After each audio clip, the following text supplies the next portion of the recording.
ओम नमः शिवाय। शिव संहिता पंचम खंड पहला अध्याय। तारक पुत्रों की तपस्या एवं वरदान प्राप्ति। नारद जी बोले, हे प्रभु, आपने मुझे कुमार कार्तिकेय और श्री गणेश के उत्तम तथा पापों को नाश करने वाले चरित्र को सुनाया। अब आप कृपा करके मुझे भगवान शिव के उस चरित्र को सुनाइए जिसमें उन्होंने देवताओं और इस पृथ्वी लोक के शत्रुओं, दुष्ट दानवों और राक्षसों को लोक हितार्थ मार गिराया। साथ ही महादेव जी द्वारा एक ही बाण से 3 नगरों को एक साथ भस्म करने की कथा का भी वर्णन कीजिए। ब्रह्मा जी बोले, हे मुनिश्रेष्ठ नारद, बहुत समय पूर्व एक बार व्यास जी ने सनत कुमार से इस विषय में पूछा था। उस समय जो कथा उन्होंने बताई थी वही आज मैं तुम्हें बताता हूँ। जब देवताओं की रक्षार्थ भगवान शिव के पुत्र कार्तिकेय द्वारा तारकासुर का वध कर दिया गया, तब उसके तीनों पुत्रों तारकाक्ष, विद्युन्माली और कमलाक्ष को बहुत दुख हुआ। वे तीनों ही महान बलशाली, जितेंद्रिय, सत्यवादी, संयमी, वीर और साहसी थे, परंतु अपने पिता तारकासुर का वध देवताओं द्वारा होने के कारण उनके मन में देवताओं के लिए रोष उत्पन्न हो गया। तब उन तीनों ने अपना राजपाट त्याग कर मेरु पर्वत की एक गुफा में जाकर उत्तम तपस्या करनी शुरू कर दी। उन्होंने अपनी कठिन और उग्र तपस्या से मुझ ब्रह्मा को प्रसन्न कर लिया। मैं उन तीनों असुरों को वरदान देने के लिए मेरु पर्वत गया।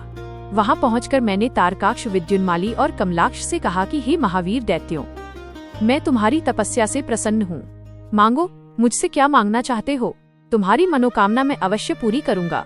मुझे बताओ कि किस वरदान की प्राप्ति हेतु तुम लोगों ने इतना कठोर तप किया है। ब्रह्मा जी के ये वचन सुनकर उन तीनों तारक पुत्रों को बड़ा संतोष हुआ। तब उन्होंने मेरे चरणों में पड़कर प्रणाम किया और मेरा स्तवन करने लगे। तत्पश्चात वे बोले, हे देवेश, हे विधाता, यदि आप वाकई हम पर प्रसन्न हैं, तो हमें अमर होने का वरदान प्रदान कीजिए। कोई भी प्राणी हमारा वध करने में सक्षम न हो और हम अजर अमर हों। हम चाहें तो किसी का भी वध कर सके। प्रभु, हमें यही वरदान दीजिए कि हम अपने शत्रुओं को मौत के घाट उतार सके और निर्भयता पूर्वक इस त्रिलोक में आनंद का अनुभव करते हुए विचरें। कोई हमारा बाल भी बांका न कर सके। तारक पुत्रों के ऐसे वचन सुनकर मैं ब्रह्मा त्रिलोकनाथ भक्त वत्सल भगवान शिव के चरणों का स्मरण करते हुए बोला, हे असुरो, निस्संदेह ही तुम्हारी इस उत्तम तपस्या ने मुझे बहुत प्रसन्न किया है, परंतु अमृतत्व की प्राप्ति सभी को नहीं हो सकती है। यह प्रकृति का नियम है। जो जन्म लेता है उसकी मृत्यु निश्चित है। अतः इसके अतिरिक्त कोई अन्य वर मांगो, मैं तुम्हें तुम्हारी इच्छित मृत्यु का वरदान दे सकता हूँ। तुम जिस प्रकार अपनी मृत्यु चाहोगे उसी प्रकार तुम्हारी मृत्यु होगी। मेरे इस प्रकार के वचन सुनकर तीनों तारक पुत्र कुछ देर के लिए सोच में डूब गए। तत्पश्चात वे बोले, भगवन, यद्यपि हम तीनों ही महान बलशाली हैं, फिर भी हमारे पास रहने का कोई ऐसा स्थान नहीं है जो पूर्णतया सुरक्षित हो और जिसमें शत्रु प्रवेश न कर सके। प्रभु, आप हम तीनों भाइयों के लिए 3 ऐसे नगरों का निर्माण करें जो पूर्णतया सुरक्षित हों। ये तीनों अद्भुत नगर संपूर्ण धन संपत्ति और वैभव से शोभित हों तथा अस्त्र शस्त्रों की सभी सामग्रियां भी वहां उपस्थित हों और उसे कोई भी नष्ट न कर सके। तब तारकाक्ष ने अपने लिए सोने का, कमलाक्ष ने चांदी का तथा विद्युन्माली ने कठोर लोहे का बना नगर वरदान में मांगा। साथ ही उन्होंने यह भी कहा कि ये तीनों पुर दोपहर अभिजित मुहूर्त में चंद्रमा के पुष्य नक्षत्र में होने पर एक साथ मिला करेंगे। ये तीनों ही महल आकाश में नीले बादलों में एक के ऊपर एक रहेंगे तथा जनसाधारण सहित किसी को भी नहीं दिखाई देंगे। 1 सहस्र वर्ष बाद जब पुष्करावर्त नामक काले बादल बरस रहे हों, उस समय जब तीनों महल आपस में मिले, तब हम सबके वंदनीय भगवान शिव असंभव रथ पर बैठकर एक ही बाण से हमारे नगरों सहित हमारा भी वध करें। इस प्रकार तारकासुर के पुत्रों के मांगे वरदान को सुनकर मैं मुस्कुराया और तथास्तु कहकर उनका इच्छित वर उन्हें प्रदान कर दिया। फिर मैं दानव को बुलाकर ऐसे 3 लोकों को बनाने की आज्ञा देकर मैं वहां से अपने लोक को लौट आया। मैंने मेहनत से तारकाक्ष के लिए सोने का, कमलाक्ष के लिए चांदी का और विद्युन्माली के लिए लोहे के उत्तम लोकों का निर्माण किया। ये तीनों ही लोक सभी साधनों और सुविधाओं से संपन्न थे।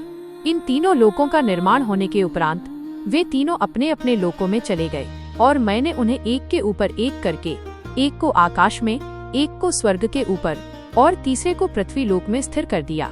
तत्पश्चात तीनों असुरों की आज्ञानुसार मैं भी वहीं पर निवास करने लगा। तारकाक्ष, कमलाक्ष और विद्युन्माली तीनों ही सदैव शिव भक्ति में लीन रहा करते थे। इस प्रकार वे तीनों ही असुर अब आनंद पूर्वक अपने अपने लोकों में सुखों को भोगने लगे। दूसरा अध्याय, देवताओं की प्रार्थना। नारद जी बोले, हे पिताजी, जब तारकासुर के तीनों पुत्र तारकाक्ष, कमलाक्ष और विद्युन्माली आनंद पूर्वक अपने अपने लोकों में निवास करने लगे, तब फिर आगे क्या हुआ? ब्रह्मा जी बोले, हे नारद, तारक पुत्रों के तीनों लोकों के अद्भुत तेज से दग्ध होकर सभी देवतागण देवराज इंद्र के साथ दुखी अवस्था में ब्रह्मलोक में मेरी शरण में आए। वहां मुझे नमस्कार करने के पश्चात देवताओं ने अपना दुख बताना शुरू किया। वे बोले, हे विधाता, त्रिपुरों के स्वामी तारकाक्ष, कमलाक्ष और विद्युन्माली नामक तीनों तारक पुत्रों ने हम सभी देवताओं को संतप्त कर दिया है। भगवान, अपनी रक्षा के लिए हम सभी आपकी शरण में आए हैं। प्रभु, आप हमें उनके वध का कोई उपाय बताइए ताकि हम अपने दुखों को दूर करके पुनः पहले की भांति अपने लोक में सुख से रह सके। यह सुनकर मैंने उनसे कहा, हे देवताओं, तुम्हें इस प्रकार उन तारक पुत्रों से डरने की कोई आवश्यकता नहीं है। तुम्हारी इच्छा के अनुसार मैं तुम्हें उनके वध का उपाय बताता हूँ। उन तीनों ही असुरों को मैंने वरदान प्रदान किया है, अतः मैं उनका वध नहीं कर सकता। इसलिए तुम सब भगवान शिव की शरण में जाओ, वे ही तुम्हारी इस दुख की घड़ी में सहायता करेंगे। तुम उनके पास जाकर उन्हें प्रसन्न करो। मुझ ब्रह्मा के ये वचन सुनकर सभी देवता अपने स्वामी देवराज इंद्र के नेतृत्व में भगवान शिव के पास कैलाश पर्वत पर पहुँचे। वहाँ सबने भक्ति भाव से भगवान शिव को प्रणाम किया और उनकी स्तुति करने लगे। तत्पश्चात देवता बोले, हे महादेव जी, तारकासुर के तीनों पुत्रों ने हमें परास्त कर दिया है। यही नहीं, उन्होंने सभी ऋषि मुनियों को भी बंदी बना लिया है। वे उन्हें यज्ञ नहीं करने देते हैं। चारों ओर हाहाकार मचा हुआ है। उन्होंने इस त्रिलोक को अपने वश में कर लिया है और पूरे संसार को नष्ट करने में लगे हुए हैं। ब्रह्मा जी द्वारा इन तीनों को अवध्य होने का वरदान मिला है। इसी कारण वे तीनों बलशाली दानव मदांध हो चुके हैं और मनुष्यों और देवताओं को तरह तरह से प्रताड़ित कर रहे हैं। हे भक्तवत्सल, हे करुणा निधान, हम सब देवता परेशान होकर आपकी शरण में इस आशा के साथ आए हैं कि आप हम सबकी उन तीनों असुरों से रक्षा करेंगे तथा इस पृथ्वी और स्वर्ग को उनके आतंकों से मुक्ति दिलाएंगे। भगवान, इससे पहले कि वे इस जगत का ही विनाश कर दें, आप उनसे हम सबकी।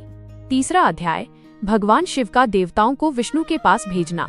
ब्रह्मा जी बोले, हे नारद, इस प्रकार सब देवताओं ने त्रिलोकनाथ भगवान शिव को उन तीनों तारक पुत्रों के आतंक के विषय में सब कुछ बता दिया। तब सारी बातें सुनकर भगवान शिव बोले, हे देवताओं, मैंने तुम्हारे कष्टों को जान लिया है। मैं जानता हूँ कि तारकाक्ष, कमलाक्ष और विद्युन्माली ने तुम्हें बहुत परेशान किया हुआ है, परंतु फिर भी वे तीनों पुण्य कार्यों में लगे हुए हैं। वे तीनों मेरे भक्त हैं और सदा मेरे ध्यान में निमग्न रहते हैं। भला मैं अपने भक्तों को कैसे मार सकता हूँ? वे तीनों तारक पुत्र पुण्य संपन्न हैं। वे प्रबल होने के साथ साथ भक्ति भावना भी रखते हैं। जब तक उनका पुण्य संचित है और वे मेरी आराधना करते रहेंगे, मेरे लिए उन्हें मारना असंभव है, क्योंकि स्वयं ब्रह्मा जी के अनुसार मित्रद्रोह से बढ़कर कोई भी पाप नहीं है। जब वे तीनों असुर नियम पूर्वक मेरी पूजा आराधना करते हैं, तो मैं क्यों बिना किसी ठोस कारण से उनका वध करूं? हे देवताओं, इस समय मैं तुम्हारी कोई सहायता नहीं कर सकता, अतः तुम सब श्री हरि विष्णु की शरण में जाओ। अब वे ही तुम्हारा उद्धार करेंगे। भगवान शिव की आज्ञा पाकर सभी देवताओं ने उन्हें पुनः हाथ जोड़कर प्रणाम किया और श्रीहरि विष्णु से मिलने के लिए उनके निवास वैकुंठ लोक की ओर चल दिए। उन्होंने अपने साथ मुझ ब्रह्मा को भी ले लिया। वैकुंठ लोक पहुंचकर सब देवताओं ने भक्ति पूर्वक श्रीहरि को प्रणाम किया और उन्हें भगवान शिव द्वारा कही गई सब बातों से अवगत कराया। देवताओं की बातें सुनकर भगवान विष्णु बोले, हे देवताओं, ये बात सत्य है कि जहाँ सनातन धर्म और भक्ति भावना हो, वहाँ ऐसा करना उचित नहीं होता। तब देवता पूछने लगे कि प्रभु, हम क्या करें? हमारा दुख कैसे दूर होगा? प्रभु, आप शीघ्र ही उन तारक पुत्रों के वध का कोई उपाय कीजिए, अन्यथा हम सभी देवता अकाल ही मृत्यु का ग्रास बन जाएंगे।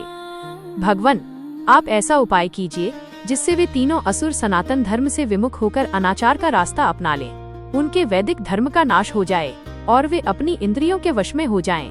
वे दुराचारी हो जाएं तथा उनके सभी शुभ आचरण समाप्त हो जाएं।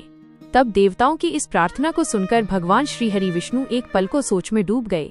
तत्पश्चात बोले, तारक पुत्र तो स्वयं भगवान शिव के भक्त हैं, परंतु फिर भी जब तुम सब मेरी शरण में आए हो तो मैं तुम्हें निराश नहीं करूंगा, तुम्हारी सहायता अवश्य ही करूंगा। तब श्रीहरि विष्णु ने मन ही मन यज्ञों का स्मरण किया। उनका स्मरण होते ही यज्ञगण तुरंत वहां उपस्थित हो गए। वहां श्रीहरि को नमस्कार करके उन्होंने पूछा कि प्रभु, आपने हमें यहाँ क्यों बुलाया है? तब श्रीहरि मुस्कुराए और बोले कि हमें तुम्हारी सहायता की आवश्यकता है, इसलिए हमने तुम्हारा स्मरण किया है। तब वे देवराज इंद्र से बोले कि हे देवराज, आप त्रिलोक की विभूति के लिए यज्ञ करें। यज्ञ के द्वारा ही तारक पुत्रों के तीनों पुरों नगरों का विनाश संभव है। भगवान श्रीहरि विष्णु के ये वचन सुनकर सभी देवताओं ने आदर पूर्वक विष्णु जी का धन्यवाद किया और उन्हें प्रणाम करने के बाद यज्ञ के ईश्वर की स्तुति करने लगे।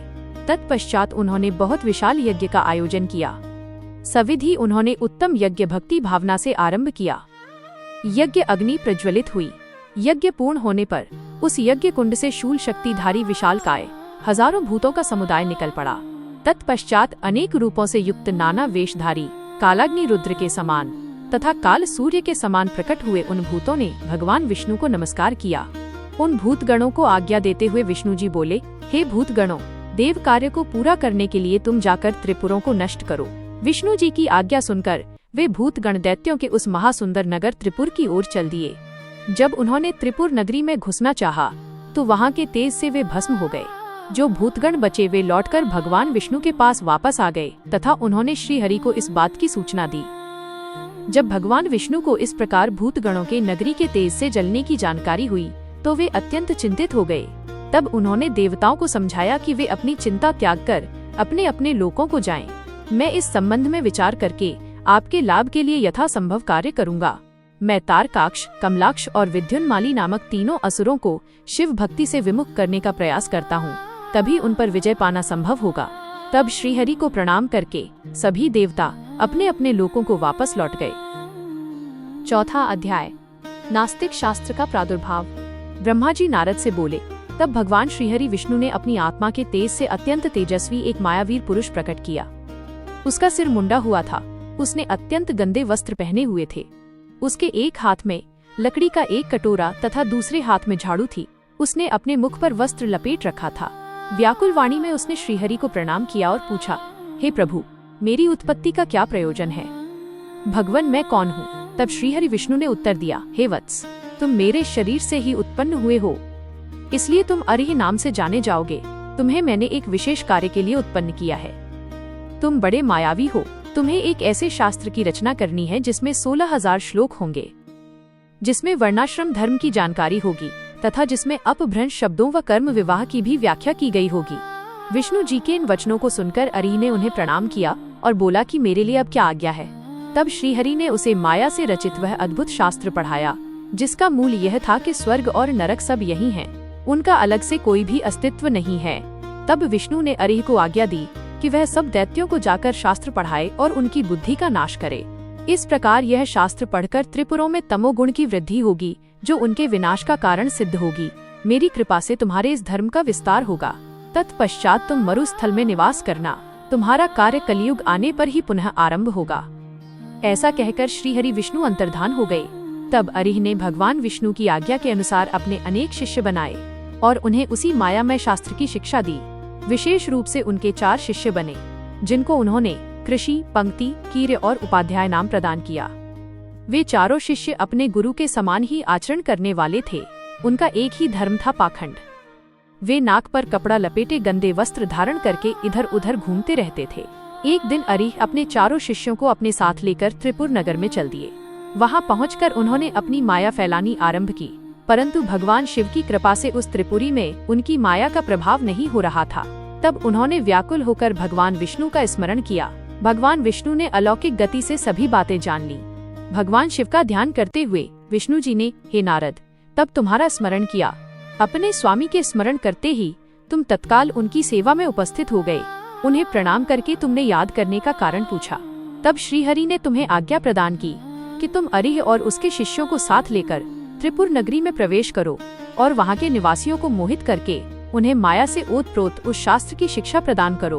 अपने आराध्य भगवान श्रीहरि की आज्ञा शिरोधार्य कर तुम उन पाखंडी ब्राह्मणों को साथ लेकर त्रिपुर नगरी की ओर चल दिए। वहां जाकर तुम तारकाक्ष, कमलाक्ष और विद्युन्माली नामक त्रिपुर स्वामियों से मिले तथा उनसे उस माया में शास्त्र की प्रशंसा करने लगे। तुमने उन्हें बताया कि तुम इसी शास्त्र से शिक्षा ग्रहण करते हो। यह बात जानकर उन त्रिपुर स्वामियों को बड़ा आश्चर्य हुआ और वे उस माया में शास्त्र की माया से मोहित होने लगे। तब उन्होंने अरिह को अपना गुरु बना लिया और उनसे दीक्षा लेने लगे। यह देखकर त्रिपुरों के अन्य निवासी भी उन मायावी शिष्यों एवं उनके गुरु से शिक्षा ग्रहण करने लगे। 5वां अध्याय, नास्तिक मत से त्रिपुर का मोहित होना। नारद जी ने पूछा, हे ब्रह्मदेव, उन तीनों महाबलशाली दैत्यराजों के उन मायावी और पाखंडी अरिह और उनके शिष्यों द्वारा शिक्षा ग्रहण होने पर वहाँ क्या हुआ? उन मायावी पुरुषों ने क्या किया? कृपया मुझे बताइए। नारद जी का प्रश्न सुनकर ब्रह्मा जी बोले, हे नारद, जब त्रिपुर के राजा ही उस मायामय शास्त्र द्वारा दीक्षित हो गए तो वहाँ की जनता क्यों नहीं होती? अरिहंत ने कहा, मेरा ज्ञान वेदांत का सार है। ये अनादिकाल से चला आ रहा है। इसमें कर्ता कर्म नहीं है। आत्मा के देह अर्थात शरीर से जितने भी बंधन हैं, वे सब ईश्वर के ही हैं। ईश्वर के समान कोई भी न तो शक्तिशाली है और न ही सामर्थ्यवान। ब्रह्मा, विष्णु और महेश सब अरिहंत ही कहे जाते हैं। समय आने पर ये तीनों ही लीन हो जाते हैं। आत्मा एक है। मृत्यु सभी के लिए सत्य है। मृत्यु शाश्वत है और सबके लिए निश्चित है। इसलिए हमें कभी भी हिंसा नहीं करनी चाहिए और सदा ही अहिंसा के मार्ग पर चलना चाहिए। अहिंसा ही परम धर्म है। किसी को दुख पहुंचाना महापाप है। इसलिए हमें कभी भी कमजोर और निर्बलों को नहीं सताना चाहिए। दूसरों को क्षमा करना ही सबसे बड़ा गुण है। इसलिए सदा अहिंसा का मार्ग अपनाना चाहिए। हिंसा और लड़ाई झगड़े का मार्ग हमें नरक की ओर ले जाता है। इसलिए किसी को डराओ धमकाओ मत। सदैव विनम्रता का आचरण करो। भूखों को भोजन दो, रोगियों को औषधि और छात्रों को विद्या का दान करो। भक्ति के साथ उपासना करो। आडंबरों की कोई आवश्यकता नहीं होती। मन को शुद्ध रखो तथा 12 स्थानों की पूजा करो, जिनमें 5 कर्मेंद्रियां, 5 ज्ञानेंद्रियां तथा मन व बुद्धि सम्मिलित हैं। इसी धरा पर ही स्वर्ग और नरक दोनों स्थित हैं। अतः अनावश्यक रूप से उनकी कामना मन में लेकर अपनों को कष्ट देना पूर्णतः गलत है। शांति और सुखपूर्वक मरना ही मोक्ष की प्राप्ति है। स्वर्ग की प्राप्ति की इच्छा मन में लेकर हवन की अग्नि में तिल, घी और पशु की बलि देना कहाँ की मानवता है। इस प्रकार उन असुर राजाओं को अपना जीवन दर्शन सुनाकर अरिहंत उस पुर के निवासियों से बोले कि मनुष्य को सुखपूर्वक निवास करना चाहिए। आनंद ही ब्रह्म है और परम ब्रह्म की प्राप्ति सिर्फ एक कल्पना है। तभी कहता हूँ कि जब तक आपका शरीर स्वस्थ और समर्थ है, अपने सुख का मार्ग ढूंढकर उसका अनुसरण करो, अन्यथा शीघ्र ही तुम पर बुढ़ापा आ जाएगा और तुम्हारा शरीर नष्ट हो जाएगा। इसलिए ज्ञानियों को स्वयं अपने सुख की खोज करनी चाहिए। मेरी इस बात का समर्थन वेद भी करते हैं। मनुष्य को जाति पाति के बंधनों में फंसकर कभी किसी को कम नहीं समझना चाहिए। सृष्टि के आरंभ में ब्रह्मा जी की उत्पत्ति हुई। उनके दक्ष और मरीचि नामक 2 पुत्र हुए। मरीचि के पुत्र कश्यप जी ने दक्ष की 13 कन्याओं का धर्म से विवाह कराया। फिर प्रजापति मुख, बाहु, उरु, जंघा और चरण से वर्ण उत्पन्न हुए, ऐसा कहा जाता है। परंतु ये सभी बातें गलत जान पड़ती हैं, क्योंकि एक ही शरीर से जन्म लेने वाले सभी पुत्र भिन्न भिन्न रूप वाले कैसे हो सकते हैं। इसलिए वर्ण भेद को अनुचित मानना चाहिए। ब्रह्मा जी बोले, इस प्रकार उन अरिहंत नामक धर्मात्मा ने अपने भाषण द्वारा तारकाक्ष, कमलाक्ष और विद्युन्माली नामक तीनों असुरों के निवासियों को वेद मार्ग से विमुख कर दिया। साथ ही उन्होंने पतिव्रता स्त्रियों के पतिव्रता धर्म और पुरुषों के जितेंद्रिय धर्म को अस्वीकार कर दिया। उन्होंने धर्म, यज्ञ, तीर्थ, श्रद्धा और धर्म शास्त्रों का भी खंडन किया। विशेष रूप से उन्होंने भगवान शिव की पूजा न करने के लिए सभी को प्रोत्साहित किया और सब देवताओं के पूजन और आराधना को व्यर्थ बताया। इस प्रकार उन अरिहंत ने पुर के वासियों को अपने झूठे धर्म और पाखंड से मोहित कर दिया। इस प्रकार वहां अधर्म फैल गया। तत्पश्चात भगवान श्री हरि विष्णु की माया से देवी महालक्ष्मी भी उन त्रिपुरों में अपना अनादर देख उस स्थान को त्याग कर चली गयीं। 6वां अध्याय। त्रिपुर सहित उनके स्वामियों के वध की प्रार्थना। व्यास जी ने पूछा, हे सनत कुमार जी, जब उन त्रिपुर स्वामियों की बुद्धि उनकी प्रजा सहित मोहित हो गई तब क्या हुआ? कौन सी घटना घटी? प्रभो, कृपा कर इस विषय में मेरे ज्ञान को बढ़ाइए। तब व्यास जी के प्रश्न का उत्तर देते हुए सनत कुमार जी बोले, हे महर्षि, जब उन तीनों पुरों का मुख पूर्व दिशा की ओर हो गया और तारकाक्ष, कमलाक्ष और विद्युन्माली नामक दैत्यों ने भगवान शिव का पूजन और अर्चन छोड़ दिया, तब उनके राज्य में चारों ओर दुराचार फैल गया। उस समय भगवान विष्णु और ब्रह्मा जी सभी देवताओं के साथ भगवान शिव की स्तुति करने कैलाश पर्वत पर गए। वहां पहुंचकर उन्होंने शिव जी को साष्टांग प्रणाम किया। तत्पश्चात देवता बोले, हे देवाधिदेव, हे करुणा निधान, आप सभी जीवों के आत्म स्वरूप कल्याण करने वाले और अपने भक्तों की पीड़ा हरने वाले हैं। गले में नीला चिन्ह होने के कारण आप नीलकंठ कहलाते हैं। हम हाथ जोड़कर आपको प्रणाम करते हैं। आप सब प्राणियों एवं देवताओं के लिए वंदनीय हैं तथा सबकी बाधाओं और विपत्तियों को दूर करते हैं।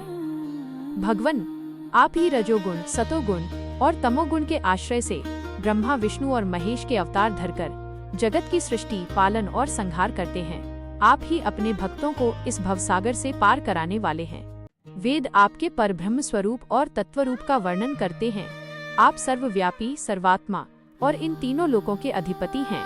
आप सूर्य से भी अधिक तेजस्वी और देदीप्यमान हैं। हम आपको नमस्कार करते हैं। आप ही इस प्रकृति के प्रवर्तक हैं तथा सब प्राणियों के शरीर में रहते हैं। ऐसे परमेश्वर को हम प्रणाम करते हैं। हे शिव शंभो, तारकाक्ष, कमलाक्ष और विद्युन्माली नामक त्रिपुर स्वामियों ने हम देवताओं को अनेकों प्रकार से परेशान कर प्रताड़ित किया है। वे देवताओं का विनाश करने के लिए उन्मुख हैं। हे प्रभो, हम आपकी शरण में आए हैं। भगवान, उन असुरों का विनाश करके हमारी रक्षा कीजिए। इस समय तीनों असुरों ने धर्म मार्ग को छोड़ दिया है और नास्तिक शास्त्र का पालन कर रहे हैं। आपकी इच्छा के अनुरूप तारकाक्ष, कमलाक्ष और विद्युन्माली तीनों धर्म कर्म से विमुख हो गए हैं। अतः अब आप उनका वध कर देवताओं को मुक्ति दिलाइए। इस प्रकार कहकर सभी देवता चुप हो मस्तक झुकाकर खड़े हो गए। तब भगवान शिव बोले, हे देवताओं, तारकाक्ष, कमलाक्ष और विद्युन्माली तीनों ही यद्यपि धर्म से विमुख होकर धन, वैभव और ऐश्वर्य रूप में डूबकर सब कुछ भूल गए हैं, परंतु फिर भी वे मेरे असीम भक्त रहे हैं। जब भगवान विष्णु ने उन त्रिपुर स्वामियों को वहाँ की प्रजा के साथ मोहित कर धर्म कर्म से विमुख कर ही दिया है, तो वे स्वयं ही उनका वध क्यों नहीं कर देते। शिवजी के ये वचन सुनकर ब्रह्मा जी बोले, हे परमेश्वर, आप भक्त वत्सल हैं, पाप आपसे कोसों दूर भागता है।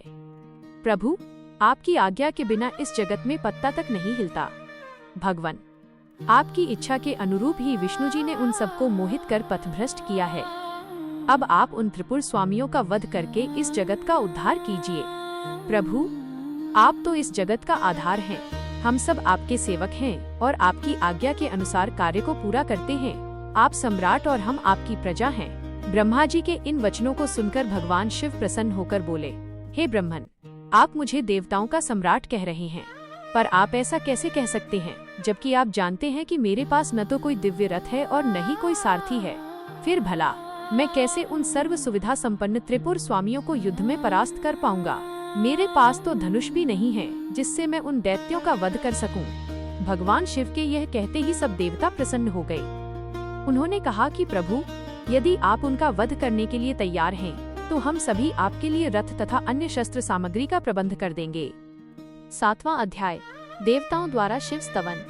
सनत कुमार जी बोले, हे व्यास जी, जैसे ही शरणागत भक्तवत्सल भगवान शिव ने देवताओं की प्रार्थना स्वीकार कर तारकाक्ष, कमलाक्ष और विद्युन्माली का वध करने का मन बनाया, उसी समय देवी पार्वती अपने पुत्र को गोद में लेकर वहां आईं। तब जगत जननी माँ जगदम्बा को आता देखकर ब्रह्मा, विष्णु सहित अन्य देवताओं ने हाथ जोड़कर उन्हें प्रणाम किया। अपने पुत्रों को देख भगवान शिव उन्हें प्यार करने लगे।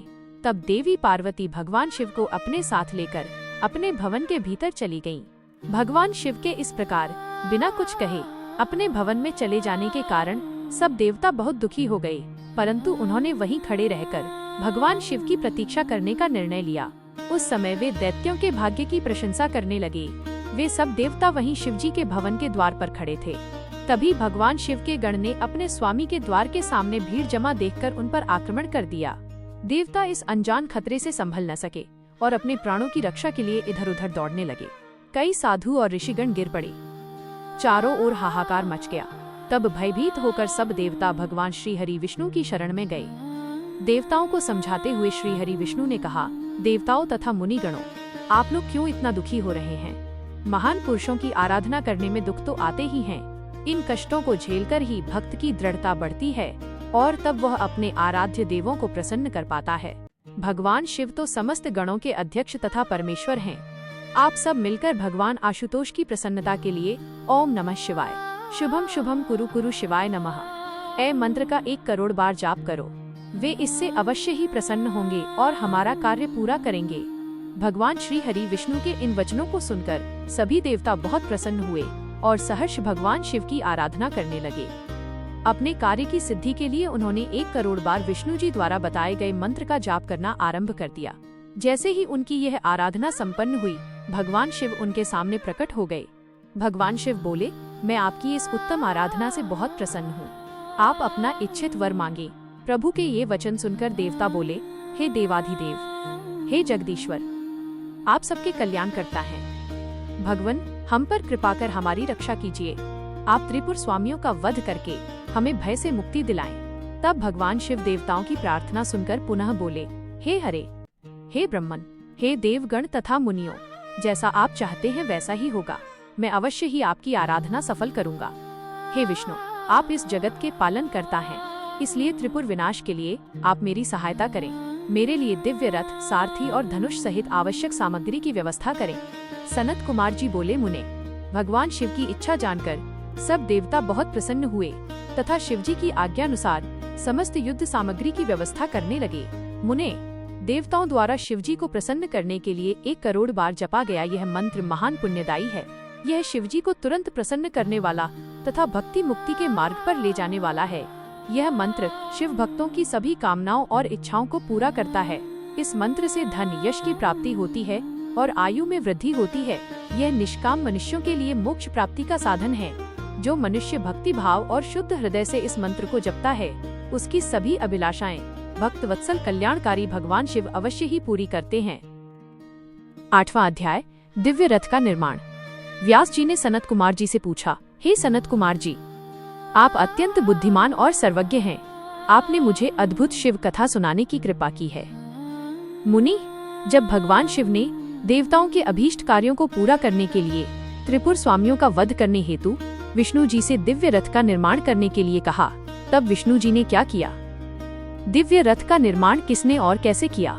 सूत जी बोले, हे मुने, व्यास जी की यह बात सुनकर सनत कुमार जी ने भगवान शिव के चरणों का ध्यान करके कहा, भगवान शिव के लिए दिव्य रथ के निर्माण करने के लिए देवताओं ने अपने शिल्पी विश्वकर्मा को बुलाकर उन्हें कार्य सौंपा।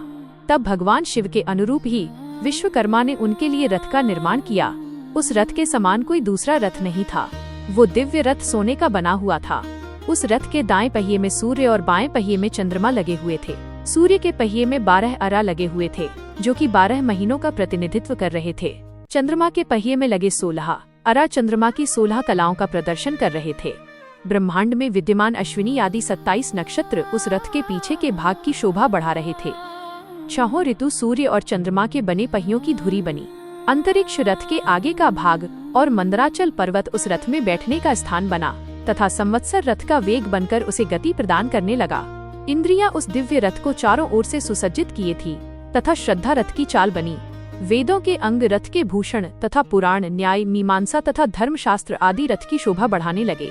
महान तीर्थ पुष्कर दिव्य रथ की ध्वज पताका बनकर फहराने लगा। विशाल समुद्रों ने रथ के बाहरी भाग का निर्माण किया। गंगा, यमुना आदि पवित्र नदियां स्त्री रूप धारण कर रथ में चंबर डुलाने लगी। स्वयं ब्रह्मा जी उस दिव्य रथ में सारथी बनकर भगवान शिव की सेवा में उपस्थित हुए तथा आकार उनके रथ का चाबुक बना। आकार विशाल छत्र बनकर रथ को शोभित करने लगे।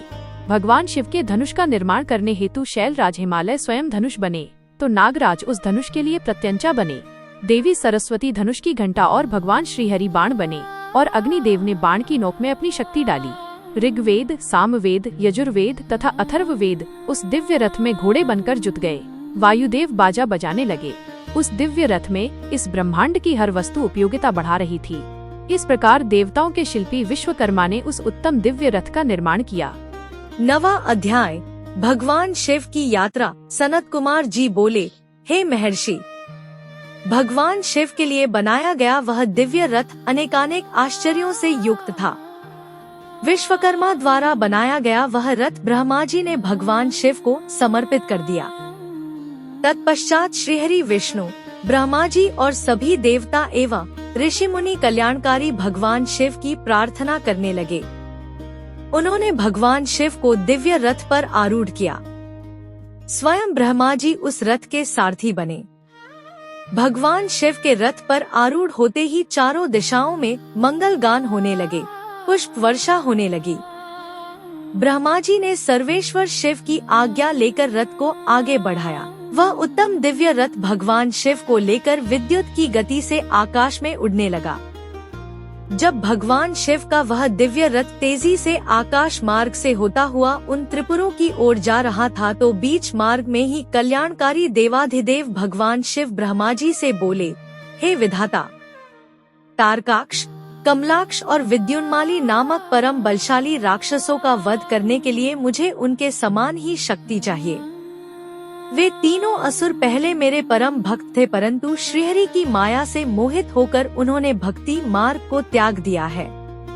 अब उन त्रिपुर स्वामियों में तामसिक प्रवृत्ति बढ़ गई है, पशुत्व बढ़ गया है, अतः उन तीनों दैत्यों का संहार करने के लिए मुझे भी पशुओं की सी शक्ति की आवश्यकता होगी।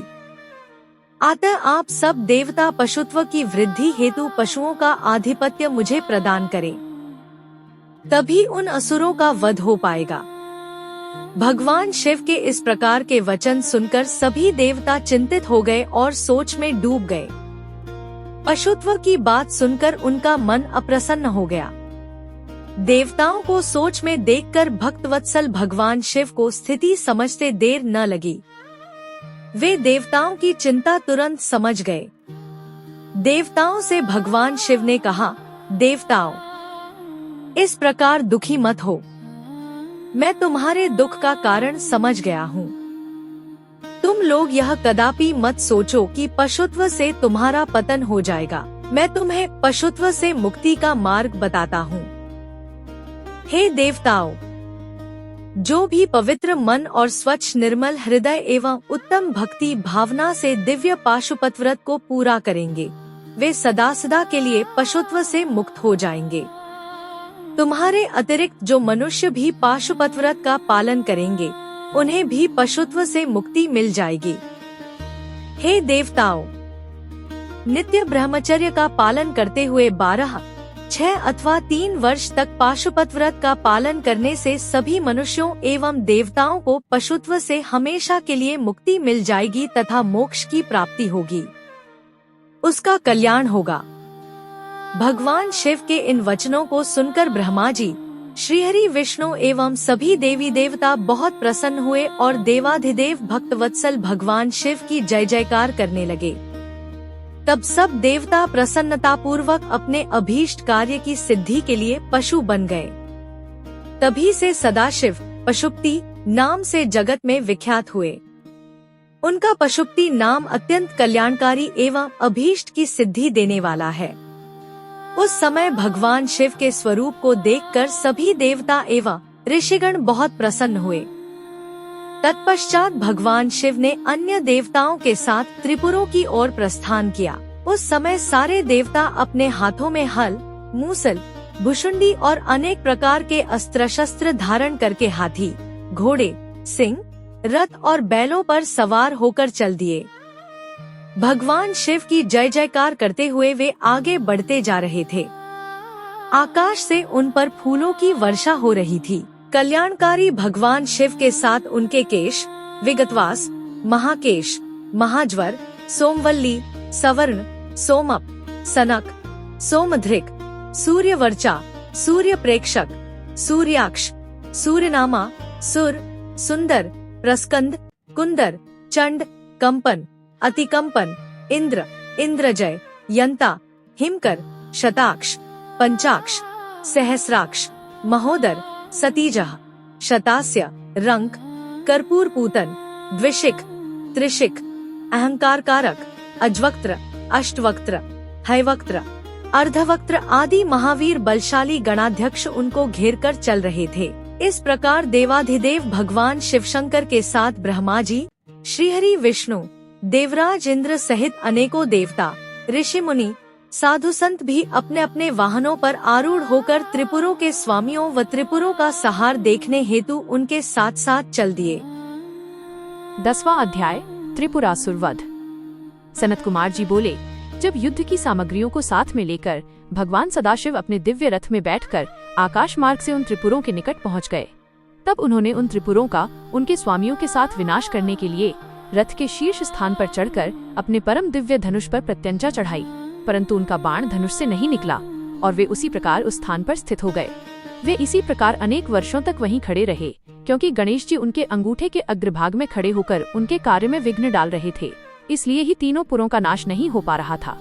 इस प्रकार जब भगवान शिव का बाण बहुत समय तक नहीं चला और वे एक ही स्थान पर स्थिर हो गए, तो सभी देवता चिंतित हो गए कि ऐसा क्यों हो रहा है। तभी वहाँ आकाशवाणी हुई, हे ऐश्वर्यशाली देवाधिदेव सर्वेश्वर कल्याणकारी शिव शंकर, जब तक आप गणेश जी का पूजन नहीं करेंगे तब तक त्रिपुरों का संहार नहीं कर पाएंगे। आकाशवाणी के वचनों को सुनकर सभी को बड़ा संतोष हुआ। तब अपने कार्यों को यथाशीघ्र पूरा करने के लिए भगवान शिव ने भद्रकाली को बुलाया। विधि विधान से सबने मिलकर अग्रपूज्य भगवान गणेश का पूजन संपन्न किया। पूजन संपन्न होते ही विघ्न विनाशक गणपति प्रसन्न होकर उनके मार्ग से हट गए और उन्होंने कार्य में आने वाले सभी विघ्नों को दूर कर दिया। उनके हटते ही भगवान शिव को तारकाक्ष, कमलाक्ष और विद्युन्माली के तीनों नगर सामने नजर आने लगे। तीनों पुर कालवश शीघ्र ही एकता को प्राप्त हुए अर्थात मिल गए। ब्रह्मा जी द्वारा प्रदान किए गए वरदान के अनुसार उनके अंत का यही समय था जब त्रिपुर आपस में मिल जाएं। त्रिपुरों को मिला देख सभी देवता बहुत प्रसन्न हुए। वे प्रसन्न होकर भगवान शिव की जय जयकार के नारे लगाने लगे। तब ब्रह्मा और विष्णु जी ने महेश्वर से कहा कि हे देवाधिदेव, तारकासुर के इन तीनों दैत्य पुत्रों के वध का समय आ गया है। तभी ये तीनों पुर मिलकर परस्पर एक हो गए हैं। इससे पहले कि ये तीनों पुर फिर से अलग हो जाएं, आप इन्हें भस्म कर दीजिए और हमारे कार्य को पूर्ण कीजिए। तब भगवान शिव ने ब्रह्मा जी और श्रीहरि की प्रार्थना स्वीकार करके अपने दिव्य धनुष पर पाशुपतास्त्र नामक बाण चढ़ाया। उस समय अभिजित मुहूर्त था। विशाल धनुष की टंकार से पूरा ब्रह्मांड गूंज उठा। तब भगवान शिव ने तारकाक्ष, कमलाक्ष और विद्युन्माली को ललकार कर उन पर करोड़ों सूर्य के समान प्रकाशमान पाशुपतास्त्र छोड़ दिया। उस बाण की नोक पर स्वयं अग्निदेव विराजमान थे।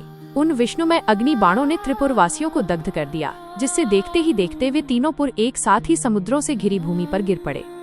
सैकड़ों असुर उस अग्नि बाण से जलकर भस्म हो गए। चारों ओर हाहाकार मच गया। जब तारकाक्ष अपने भाइयों सहित जलने लगा, तब उसे यह एहसास हुआ कि ये सब भगवान शिव की भक्ति से विमुख होने का परिणाम है। तब उसने मन ही मन अपने आराध्य भगवान शिव का स्मरण किया और रोने लगा। तारकाक्ष बोला, हे भक्तवत्सल, कृपा निधान, करुणा निधान भगवान शिव, ये तो हम जानते ही हैं कि आप हमें भस्म किए बिना नहीं छोड़ेंगे। फिर भी प्रभु, हम आपकी कृपा चाहते हैं, अतः आप हम पर प्रसन्न होइए। भगवान, जो मृत्यु असुरों के लिए दुर्लभ है, वह हमें आपकी कृपा से प्राप्त हुई है। प्रभु, बस अब हमारी आपसे सिर्फ एक ही प्रार्थना है कि हमारी बुद्धि जन्म जन्मांतर तक आप में ही लगी रहे। ये कहकर वे सभी दानव उस भीषण अग्नि में जलकर भस्म हो गए। भगवान शिव की आज्ञा से उन पुरों के बालक, वृद्ध, स्त्रियां, पुरुष, पेड़ पौधे आदि सभी जीव जंतु भी अग्नि की भेंट चढ़ गए। उस भीषण अग्नि ने स्थावर जंगम आदि सभी को पल भर में ही राख के ढेर में बदल दिया।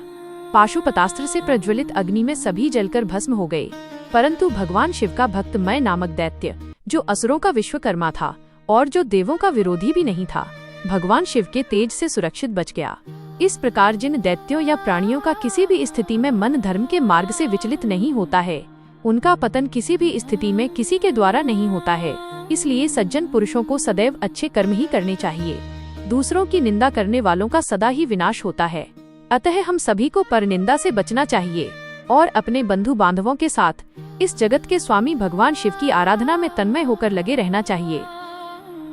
11वां अध्याय, भगवान शिव द्वारा देवताओं को वरदान। व्यास जी बोले, हे सनत कुमार जी, आप परम शिव भक्त हैं और ब्रह्मा जी के पुत्र हैं। आप मुझे अब ये बताइए कि जब त्रिपुर नष्ट हो गए तब देवताओं ने क्या किया, मैं कहाँ चला गया? भगवान, इन बातों के बारे में सविस्तार मुझे बताइए। व्यास जी का प्रश्न सुनकर सृष्टिकर्ता भगवान ब्रह्मा के पुत्र सनत कुमार जी बोले, हे महर्षि, जब भगवान शिव ने त्रिपुरों को उनके स्वामियों के साथ जलाकर भस्म कर दिया तब सभी देवता बहुत प्रसन्न हुए, क्योंकि उन्हें अपने संकट और भय से मुक्ति मिल गई थी। परंतु जब सब देवताओं ने त्रिलोकीनाथ भगवान शिव की ओर देखा तो अत्यंत भयभीत हो गए। उस समय भगवान शिव ने रौद्र रूप धारण कर रखा था। वे करोड़ों सूर्यों के तेज के समान प्रकाशित हो रहे थे। उनके दिव्य तेज से सारी दिशाएं आलोकित हो रही थी। भगवान के इस रौद्र और प्रलयंकारी रूप को देखकर कोई भी उनसे कुछ कहने का साहस नहीं जुटा पाया। सब नतमस्तक खड़े हो गए। यहाँ तक कि श्रीहरि और ब्रह्मा जी भी शिवजी के इस रूप को देखकर आतंकित हो गए थे। कोई भी भगवान शिव के सम्मुख मुंह नहीं खोल पाया। देव सेना को इस प्रकार भयग्रस्त देखकर ऋषियों ने हाथ जोड़कर भगवान शिव को प्रणाम किया। ब्रह्मा जी, श्रीहरि, विष्णु, देवराज इंद्र सहित सभी देवता और ऋषि मुनि भक्तवत्सल कल्याणकारी भगवान शिव की स्तुति करने लगे। इस प्रकार सबको अपनी स्तुति में मग्न देखकर भगवान शिव का क्रोध शांत हो गया और वे पहले की भांति अपने सरल सौम्य रूप में आ गए और बोले, हे ब्रह्मा जी, हे विष्णु और सभी देवताओं, मैं तुम्हारी स्तुति से बहुत प्रसन्न हूँ। तुम अपनी इच्छानुसार वर मांगो, मैं तुम्हारी इच्छाओं को अवश्य ही पूरा करूँगा। भगवान शिव के इन वचनों को सुनकर देवता बहुत प्रसन्न हुए और बोले, हे देवाधिदेव करुणा निधान भगवान शिव, यदि आप हम पर प्रसन्न हैं और हमें कोई वर प्रदान करना चाहते हैं तो प्रभु हमें ये वर दीजिए कि जब जब हम पर कोई भी संकट आएगा आप हमारी सहायता करेंगे। जब ब्रह्मा जी, श्रीहरि, विष्णु जी और देवताओं ने भगवान शिव से यह प्रार्थना की तब शिवजी ने प्रसन्नता पूर्वक कहा, तथास्तु, अर्थात ऐसा ही होगा। ऐसा कहकर भगवान शिव ने 12वां अध्याय वर पाकर मैं दानव का वितल लोक जाना।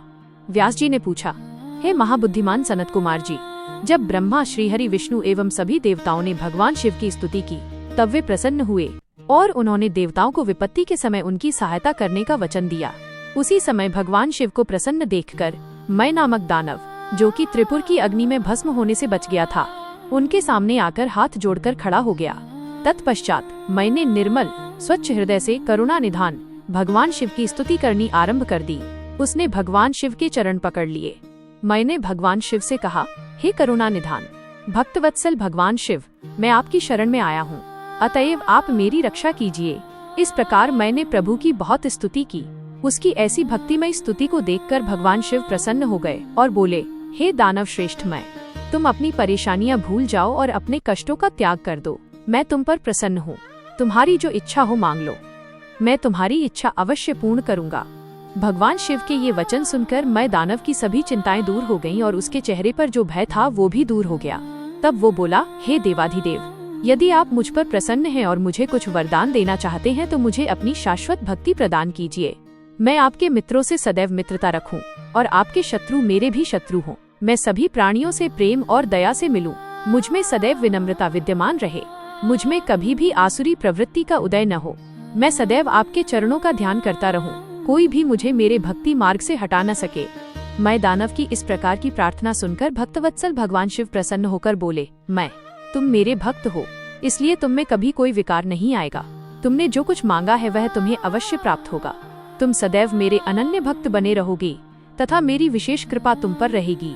अब मैं तुम्हें वितल लोक जाने की आज्ञा प्रदान करता हूँ। तुम वहीं पर निर्भय होकर मेरी भक्ति में मगन रहो। भगवान शिव की आज्ञा मानकर मैं दानव वहाँ से सब देवताओं व अपने आराध्य भगवान शिव को प्रणाम कर वितल लोक चला गया। तत्पश्चात देवाधिदेव भगवान शिव भी देवी पार्वती सहित वहाँ से अंतर्धान हो गए। त्रिलोकीनाथ भगवान शिव के वहाँ से अंतर्धान होते ही उनके अभीष्ट कार्यों को पूरा करने के लिए उपलब्ध कराए गए साधन जैसे उनके धनुष, बाण, रथ आदि भी वहाँ से अदृश्य हो गए। तब वहाँ उपस्थित ब्रह्मा जी, श्रीहरि, विष्णु, देवराज इंद्र व अन्य सभी देवता व ऋषि मुनि भी हर्ष पूर्वक अपने आराध्य भगवान शिव का गुणगान करते अपने अपने लोकों को चले गए। भगवान शिव के इस रौद्र रूप का स्मरण करने से शत्रुओं का विनाश होता है। महर्षि, जीव के सबसे भारी शत्रु और कोई नहीं, उसके मनोविकार ही तो हैं। इनके वशीभूत होकर जीव अपने लक्ष्य से भटककर नष्ट हो जाता है। ऐसा करके वो अपने इहलोक के साथ साथ परलोक को भी बिगाड़ता है। भगवान शिव आशुतोष हैं। उनकी लीलाओं को सुनने से समस्त पापों का नाश होता है और सभी अभीष्ट वस्तुओं की प्राप्ति होती है। महर्षि, इस प्रकार मैंने तुम्हें तारकाक्ष, कमलाक्ष और विद्युन्माली नामक तीनों महाअसुरों का संहार करने वाली भगवान शशिमौली शिव शंकर जी की लीलामय कथा सुनाई है। 13वां अध्याय, इंद्र को जीवनदान व बृहस्पति को जीव नाम देना। व्यास जी बोले, हे ब्राह्मण, आपने मुझ पर कृपा करके मुझे भगवान शिव के अनेक चरित्रों को बताया है। अब मैं आपसे एक और कथा जानना चाहता हूँ। मैंने पूर्व में सुना था कि भगवान शिव ने जलंधर का वध किया था। कृपा कर मुझे इस कथा के बारे में भी बताएं। सूत जी बोले कि जब व्यास जी ने महामुनि से इस प्रकार पूछा तो सनत कुमार जी बोले, हे महामुने, एक बार की बात है कि देवगुरु बृहस्पति और देवराज इंद्र भगवान शिव के दर्शन करने के लिए कैलाश पर्वत पर गए। तब भगवान शिव ने अपने भक्तों की परीक्षा लेने के विषय में सोचा। उन्होंने मार्ग में उन्हें रोक लिया। कैलाश पर्वत के रास्ते में ही वे अपना रूप बदलकर तपस्वी का वेश धारण करके बैठ गए। जैसे ही देवराज इंद्र वहां से निकले, उन्होंने तपस्वी से पूछा कि भगवान शिव अपने स्थान पर ही हैं या कहीं और गए हैं। ये पूछकर उन्होंने तपस्वी से उनके नाम आदि के विषय में भी जानना चाहा, परंतु तपस्वी रूप में शिवजी चुप रहे और कुछ न बोले। उन तपस्वी को इस प्रकार अपने प्रश्न के उत्तर में चुप देखकर देवराज इंद्र बहुत क्रोधित हुए। वे बोले, अरे, मैं तुमसे पूछ रहा हूँ और तू है कि उत्तर ही नहीं दे रहा है। जब तपस्वी ने पलटकर पुनः उत्तर नहीं दिया, तब इंद्र ने हाथ में वज्र लेकर तपस्वी रूप धारण किए भगवान शिव पर आक्रमण कर दिया, परंतु शिवजी ने तुरंत पलटवार करते हुए इंद्र के हाथ को पीछे धकेल दिया। तब क्रोध के कारण शिवजी का रूप प्रज्वलित हो उठा और उस तेज को देखकर ऐसा प्रतीत होता था कि ये तेज सब कुछ जलाकर भस्म कर देगा। इंद्र की भुजा को झटकने से इंद्र का क्रोध भी बढ़ गया, परंतु गुरु बृहस्पति उस तेज से भगवान शिव को पहचान गए। देव गुरु बृहस्पति ने तुरंत हाथ जोड़कर देवाधिदेव भगवान शिव को प्रणाम किया और उनकी स्तुति करने लगे। बृहस्पति जी ने देवराज इंद्र को भी शिव चरणों में झुका दिया और क्षमा याचना करने लगे। वे बोले कि हे प्रभु, अज्ञानतावश हम आपको पहचान नहीं पाए। भूलवश आपकी अवहेलना करने का अपराध देवराज इंद्र से हो गया है। हे भगवान, आप तो करुणा निधान हैं। भक्त वत्सल होने के कारण आप सदा अपने भक्तों के ही वश में रहते हैं। प्रभु, कृपा करके इंद्रदेव को क्षमा कर दीजिए। बृहस्पति जी के ऐसे वचन सुनकर त्रिलोकीनाथ भगवान शिव बोले कि मैं अपने नेत्रों की ज्वाला नहीं रोक सकता। तब बृहस्पति जी बोले कि प्रभु, आप इंद्रदेव पर दया कीजिए और अपने क्रोध की अग्नि को कहीं और स्थापित कर देवराज का अपराध क्षमा कीजिए। तब भगवान शिव बोले, हे बृहस्पति, मैं तुम्हारे चातुर्य से प्रसन्न हूँ। आज तुमने इंद्र को जीवन दान दिलाया है, इसलिए तुम्हें जीव नाम से प्रसिद्धि मिलेगी। यह कहकर उन्होंने अपने क्रोध की ज्वाला को समुद्र में फेंक दिया। तब इंद्रदेव और देवगुरु बृहस्पति ने भगवान शिव को धन्यवाद दिया और उन्हें प्रणाम करके स्वर्गलोक चले गए। 14वां अध्याय, जलंधर की उत्पत्ति। व्यास जी बोले, सनत कुमार जी, जब भगवान शिव ने अपने क्रोध की ज्वाला समुद्र में प्रवाहित कर दी तब क्या हुआ? सनत कुमार जी बोले, हे मुने, जब भगवान शिव ने अपना क्रोध समुद्र में डाल दिया तो क्रोध की वो ज्वाला बालक का रूप लेकर जोर जोर से रोने लगी। उस बालक के रोने की आवाज से सारा संसार भयभीत हो गया। पूरा संसार उसकी आवाज से व्याकुल था। तब सभी चिंतित होकर ब्रह्मा जी की शरण में गए। तब सब देवताओं ने सादर ब्रह्मा जी को प्रणाम किया और उनकी स्तुति करने लगे। तत्पश्चात बोले, हे ब्रह्मा जी, इस समय हम सभी पर बड़ा भारी संकट आन पड़ा है। प्रभु, आप तो सब कुछ जानते ही हैं। उस बालक ने जो समुद्र से उत्पन्न हुआ है, अपने भयंकर रुदन द्वारा पूरे संसार को आहत किया है। सभी भय से आतुर हैं। हे महायोगिन, आप उस बालक का संहार करके हमें भयमुक्त कराएं। देवताओं की इस प्रकार की प्रार्थना सुनकर ब्रह्मा जी अपने लोक से पृथ्वी लोक पर उतरकर उस समुद्र पर पहुँचे जहाँ वह बालक विद्यमान था। ब्रह्मा जी को अपने पास आता देखकर समुद्र ने भक्ति पूर्वक उन्हें प्रणाम किया और उस बालक को ब्रह्मा जी को सौंप दिया। तब ब्रह्मा जी ने आश्चर्यचकित होकर समुद्र देव से प्रश्न किया कि यह बालक किसका है। ब्रह्मा जी के इस प्रश्न का उत्तर देते हुए समुद्र देव बोले कि हे भगवान, ये बालक गंगा सागर की उत्पत्ति स्थल पर प्रकट हुआ है, परंतु मैं इस बालक के विषय में और कुछ नहीं जानता। इस प्रकार जब ब्रह्मा जी समुद्र से बातें कर रहे थे तब उस समय उस बालक ने ब्रह्मा जी के गले में हाथ डाल दिया और उनका गला जोर से दबा दिया, जिसकी पीड़ा स्वरूप उनकी आंखों से आंसू बहने लगे। तब ब्रह्मा जी ने यत्न पूर्वक उस बालक की पकड़ से अपने को मुक्त कराया और समुद्र से बोले कि तुम्हारे इस जातक पुत्र ने मेरे नेत्रों से जल निकाला है, अतः यह बालक जलंधर नाम से प्रसिद्ध होगा। उत्पन्न होते ही युवा हो जाने के कारण यह बालक महापराक्रमी, महाधीर जवान, महायोद्धा और रण दुर्मद होगा। यह बालक युद्ध में सदैव विजयी होगा, यहाँ तक कि यह भगवान श्रीहरि विष्णु को भी जीत लेगा। यह बालक दैत्यों का अधिपति होगा। कोई भी मनुष्य या देवता इसका चाहकर भी कुछ नहीं बिगाड़ पाएंगे। इसका संहार केवल त्रिलोकीनाथ भगवान शिव के द्वारा ही संभव है। यह कहकर ब्रह्मा जी ने असुरों के गुरु शुक्राचार्य को बुलाया और उनके हाथों से उस बालक को दैत्यों का राजा स्वीकार करते हुए उसका राज्याभिषेक कराया। तत्पश्चात ब्रह्मा जी स्वयं वहां से अंतर्धान हो गए। अपने जातक पुत्र के विषय में जानकर समुद्र देव बहुत प्रसन्न हुए और वे उसे अपने निवास स्थान पर ले गए। कुछ समय पश्चात उन्होंने जलंधर का विवाह कालनेमी नामक असुर की परम सुंदर पुत्री वृंदा से संपन्न करा दिया।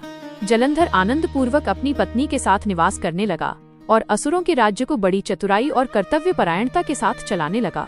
उसकी पत्नी वृंदा महान पतिव्रता नारी थी। 15वां अध्याय, देव जलंधर युद्ध। सनत कुमार जी बोले, हे महर्षि, एक दिन की बात है, असुर राज जलंधर अपने दरबारियों एवं मंत्रियों के साथ अपनी राजसभा में विराजमान था। तभी वहां असुरों के महान गुरु शुक्राचार्य पधारे। वे परम कांतिमान थे और उनके तेज से सब दिशाएं प्रकाशित हो रही थीं। शुक्राचार्य को वहां आया देखकर जलंधर राज सिंहासन से उठा और आदर पूर्वक अपने गुरु को नमस्कार करने लगा। तत्पश्चात उन्हें सुयोग्य दिव्य आसन पर बिठाया। फिर उसने भी अपना आसन ग्रहण किया। अपने गुरु की यथायोग्य सेवा करने के उपरांत जलंधर ने शुक्राचार्य से प्रश्न किया कि गुरुजी, राहु का सिर किसने काटा था? इसके बारे में आप मुझे सविस्तार बताइए। शुक्राचार्य ने अपने शिष्य सागर पुत्र जलंधर के प्रश्न का उत्तर देना आरंभ किया। वे बोले, एक बार देवताओं और असुरों ने मिलकर सागर के गर्भ में छुपे अनमोल रत्नों को निकालने के लिए सागर मंथन करने के विषय में सोचा। इस प्रकार दोनों में यह तय हुआ कि जो कुछ भी समुद्र मंथन से प्राप्त होगा उसे देवताओं और असुरों में आधा आधा बांट लिया जाएगा। तब दोनों ओर से देवता और असुर प्रसन्नता पूर्वक इस कार्य को पूरा करने में लग गए। समुद्र मंथन में बहुत से बहुमूल्य रत्न आदि प्राप्त हुए, जिसे देवताओं और असुरों ने आपस में बांट लिया।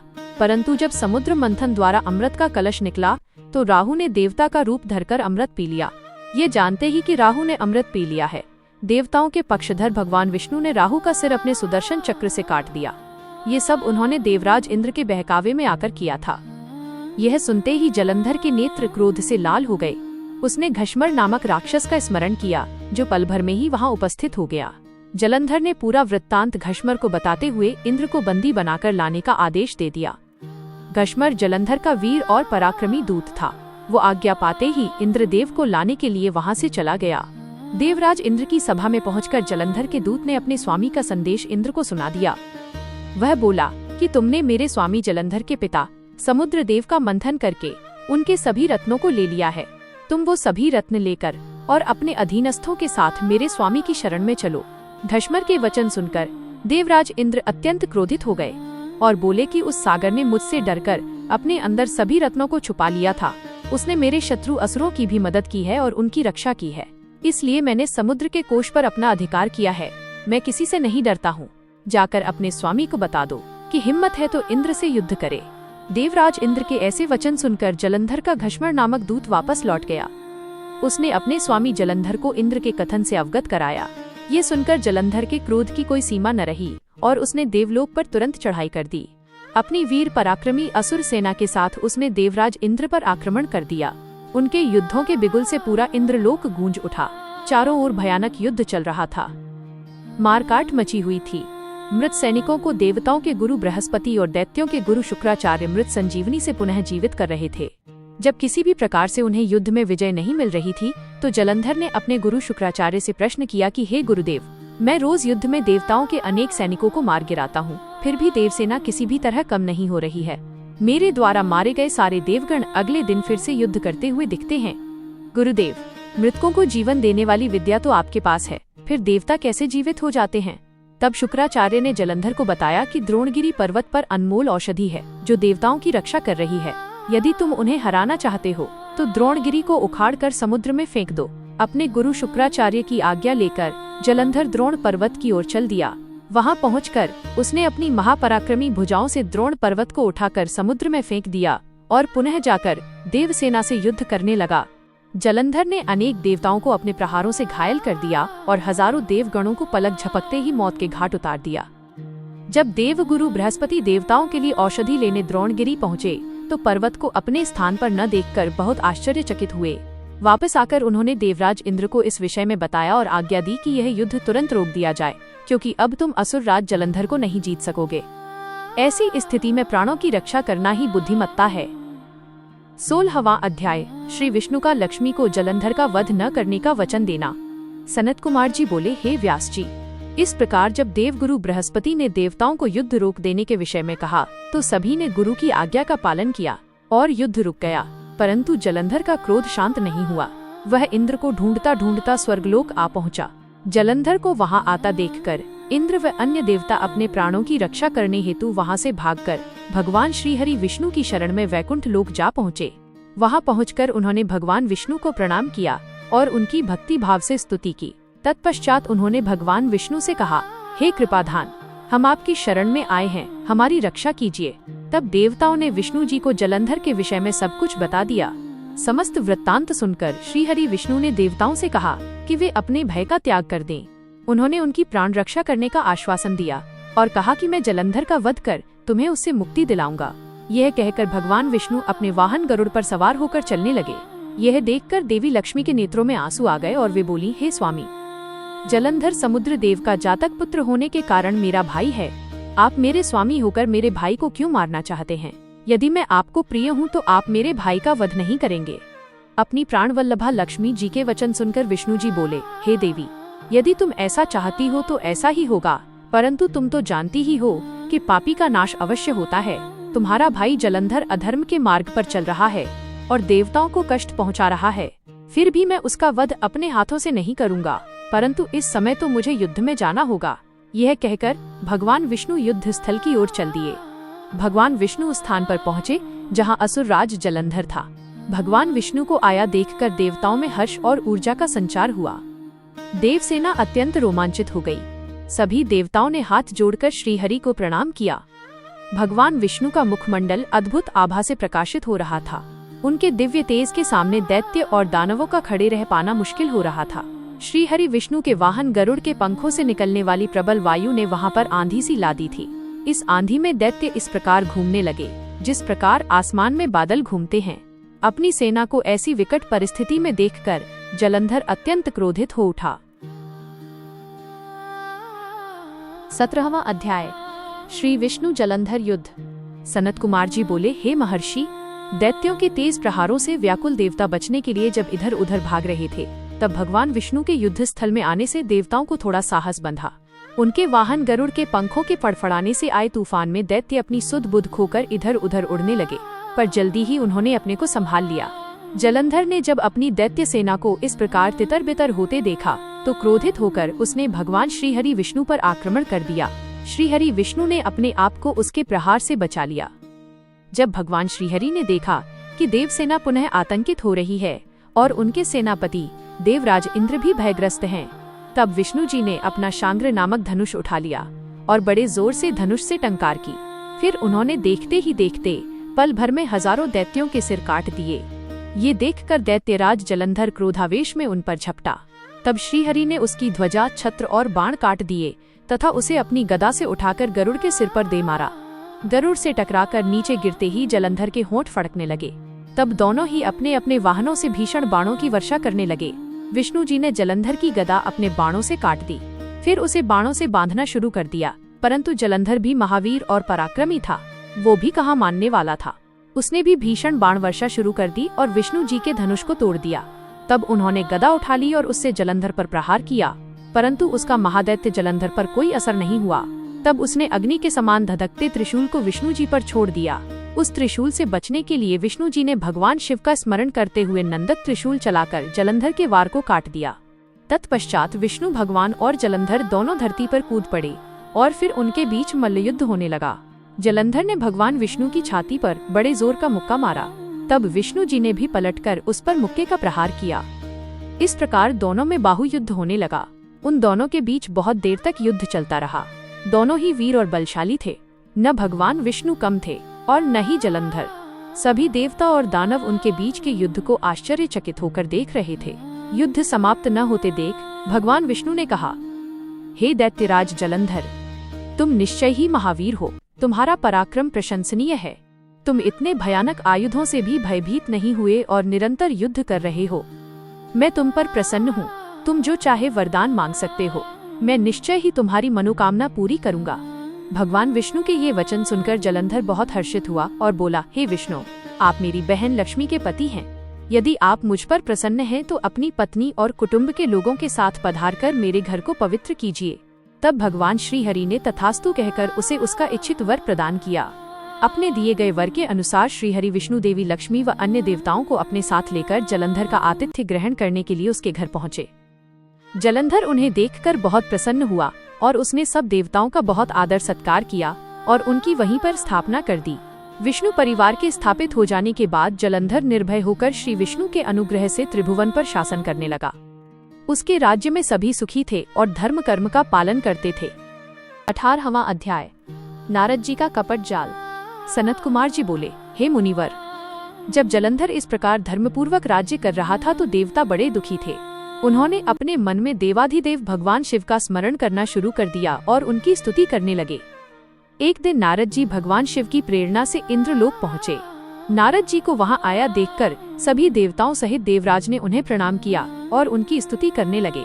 तब नारद जी को उन्होंने सभी बातों से अवगत कराया और उनसे प्रार्थना की कि वे उनके दुखों को दूर करने में मदद करें। यह प्रार्थना सुनकर नारद जी बोले कि देवराज, मैं सब कुछ जान गया हूँ। मैं अवश्य ही तुम्हारे कार्य को पूर्ण करने का प्रयास करूँगा। अभी तो मैं दैत्यराज जलंधर से मिलना चाहता हूँ, इसलिए उसके राजमहल में जा रहा हूँ। यह कहकर नारद जी जलंधर के राज्य की ओर चल दिए। वहां पहुंचकर नारद जी ने जलंधर की राजसभा में प्रवेश किया। उन्हें देखकर दैत्यों के स्वामी जलंधर ने उन्हें सिंहासन पर बैठाया, उनके चरणों को धोया और पूछा, हे ब्राह्मण, आप कहां से आ रहे हैं? मैं धन्य हुआ जो आपने मेरे घर को पवित्र किया है। मुझे आज्ञा दीजिए कि मैं आपकी क्या सेवा करूं। दैत्यराज जलंधर के ऐसे वचन सुनकर नारद जी बोले, हे दैत्यराज जलंधर, आप धन्य हैं। निश्चय ही आप पर सभी की कृपा है। इस लोक में आप सब सुखों को भोग रहे हैं। जलंधर, अभी कुछ समय पूर्व मैं ऐसे ही घूमते हुए कैलाश पर्वत पर गया था। वहाँ कैलाश पर मैंने सैकड़ों कामधेनुओं को हजारों योजन में फैले कल्पतरु के वन में घूमते हुए देखा। वह कल्पतरु वन दिव्य, अद्भुत और सोने के समान है।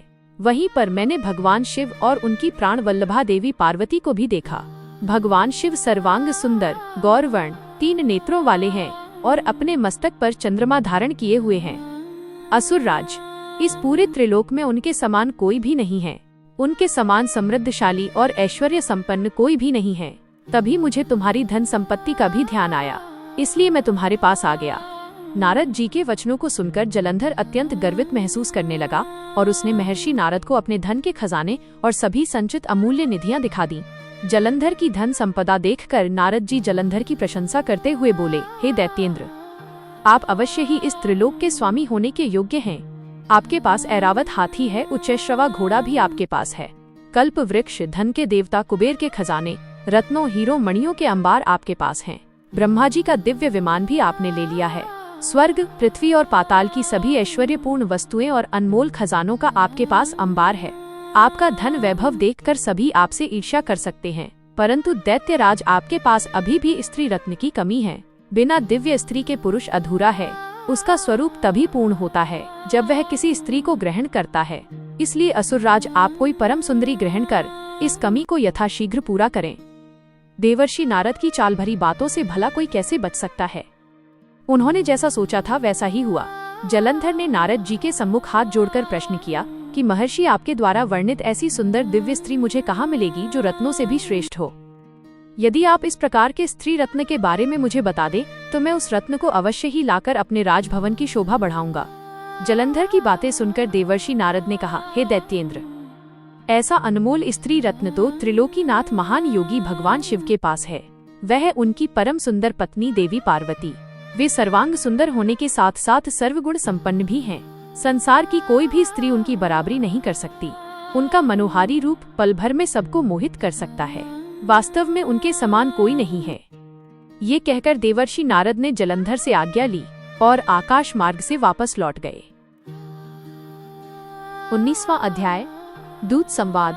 व्यास जी बोले, हे सनत कुमार जी, जब देवर्षि नारद इस प्रकार दैत्यराज जलंधर को देवी पार्वती की सुंदरता और भगवान शिव के परम ऐश्वर्य और समृद्धि के बारे में बता आए, तब वहाँ क्या हुआ, दैत्यराज ने क्या किया। व्यास जी के ऐसे प्रश्न सुनकर सनत कुमार जी बोले, हे महामुनि, नारद जी के वहाँ से चले जाने पर असुरराज जलंधर ने अपने राहु नामक दूत को बुलाया और उसे भगवान शिव के निवास स्थान कैलाश पर्वत पर जाने की आज्ञा दी। जलंधर ने कहा, राहु उस पर्वत पर एक योगी रहता है। उस जटाधारी योगी की पत्नी सर्वांग सुंदरी है। तुम्हें मेरे लिए उसकी पत्नी को लाना है। अपने स्वामी जलंधर की आज्ञा पाकर वह दूत भगवान शिव के स्थान कैलाश पर्वत पर गया। वहाँ नंदी ने उस राहु नामक दूत को अंदर जाने से रोका, परंतु वो सीधा अंदर चला गया। वहाँ कैलाशपति भगवान शिव के सामने उसने अपने स्वामी दैत्यराज जलंधर का संदेश शिवजी को सुना दिया। जैसे ही असुरराज जलंधर के दूत राहु ने ये संदेश त्रिलोकीनाथ भगवान शिव को सुनाया, उसी समय शिवजी के सामने की धरती फट गई और उसमें से एक बड़ा भयानक गर्जना करता हुआ पुरुष प्रकट हुआ। वह पुरुष अत्यंत बलशाली और वीर जान पड़ता था। उसका मुख सिंह के समान था और ऐसा लगता था कि सिंह मानव का रूप लेकर साक्षात सामने आकर खड़ा हो गया है। वो नृसिंह रूपी पुरुष तुरंत राहु को खाने के लिए झपटा। यह देखकर राहु अपने प्राणों की रक्षा करने के लिए दौड़ा, परंतु असफल रहा। उसने राहु को कसकर पकड़ लिया। जब राहु ने देखा कि अब बचने का कोई रास्ता नहीं बचा है, तब राहु भगवान शिव से ये प्रार्थना करने लगा कि वे उसके प्राणों की रक्षा करें। वह बोला, भगवान, मैं तो असुरराज जलंधर का दूत हूँ। मैंने तो सिर्फ वही कहा है जो मेरे स्वामी की आज्ञा थी। हे कृपाधान, मेरी भूल के लिए मुझे क्षमा करें। राहु के वचन सुनकर करुणा निधान भगवान शिव ने नृसिंह रूपी पुरुष को आज्ञा दी कि वह राहु को छोड़ दे। अपने प्रभु की आज्ञा पाकर उसने राहु को छोड़ दिया। जब उसने राहु को छोड़ दिया, तब वो शिवजी से बोला कि भगवान, आपकी आज्ञा मानकर मैंने इस दुष्ट को छोड़ दिया है, परंतु हे प्रभु, मैं बहुत भूखा हूँ। अब मैं क्या करूँ? क्या खाकर अपनी भूख शांत करूँ? तब भगवान शिव ने उससे कहा कि अपने हाथ पैरों के मांस को खाकर अपनी भूख शांत करो। शिवजी की आज्ञा को शिरोधार्य कर उसने अपने हाथों और पैरों का मांस खा लिया। अब सिर्फ उसका सिर ही बचा था। यह देखकर भगवान शिव उस पर प्रसन्न हो गए और बोले, तुमने मेरी आज्ञा का पालन करके मुझे प्रसन्न किया है। तुम वाकई मेरे प्रिय हो। आज से तुम मेरे भक्तों द्वारा भी पूज्य होगे। जो भी मनुष्य मेरी पूजा करेगा वह तुम्हारी भी आराधना अवश्य करेगा। जो तुम्हारी पूजा नहीं करेगा उस भक्त पर मेरी कृपा दृष्टि नहीं होगी। उस दिन से वह कैलाश पर्वत पर भगवान शिव का प्रिय गण बनकर रहने लगा और संसार में स्वकीर्ति मुख के नाम से प्रसिद्ध हुआ। 20वां अध्याय, शिव गणों का असुरों से युद्ध। व्यास जी बोले, हे सनत कुमार जी, असुरराज जलंधर के राहु नामक दूत का क्या हुआ? जब भगवान शिव ने राहु को अभयदान दे दिया, फिर राहु कैलाश पर्वत से कहाँ गया और उसने क्या किया? इस विषय में मुझे बताइए। महर्षि व्यास के इन वचनों को सुनकर सनत कुमार जी बोले, हे महर्षि, जब राहु नामक दूत को शिवजी ने उस पुरुष के हाथों से मुक्त करा दिया, तब राहु वहां से तुरंत भागकर अपने स्वामी दैत्यराज जलंधर के पास गया और वहां उसने अपने स्वामी को सभी बातें बता दी जो वहां हुई थीं। उन सारी बातों को जानकर असुरराज जलंधर का क्रोध 7वें आसमान पर चढ़ गया। जलंधर ने अपने सेनापति और अन्य अधिकारियों को बुलाकर अपनी दैत्य सेना को युद्ध के लिए तैयार होने की आज्ञा प्रदान की।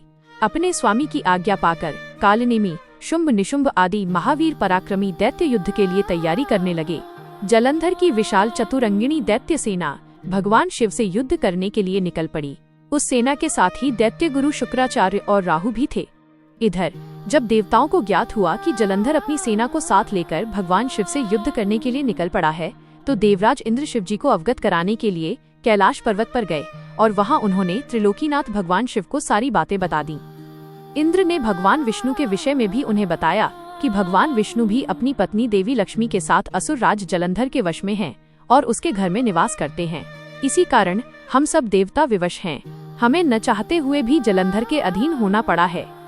भगवान, आप भक्तवत्सल हैं। आप अपने भक्तों की रक्षा कर हमें जलंधर से मुक्ति दिलाएं, उसे मारकर हमारे प्राणों की रक्षा करें।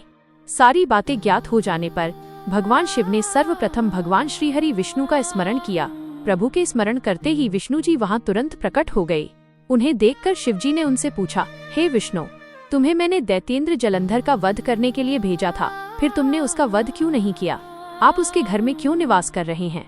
अपने आराध्य भगवान शिव के ये वचन सुनकर भगवान श्रीहरि विष्णु ने अपने दोनों हाथ जोड़ लिए और विनम्रता पूर्वक बोले, हे करुणा निधान भगवान शिव, मैं जानता हूँ कि आपने मुझे दैत्यराज जलंधर का संहार करने की आज्ञा दी थी, परंतु मैं उसे नहीं मार सका, इसलिए आपसे क्षमा याचना करता हूँ। मेरी गलती क्षमा करें।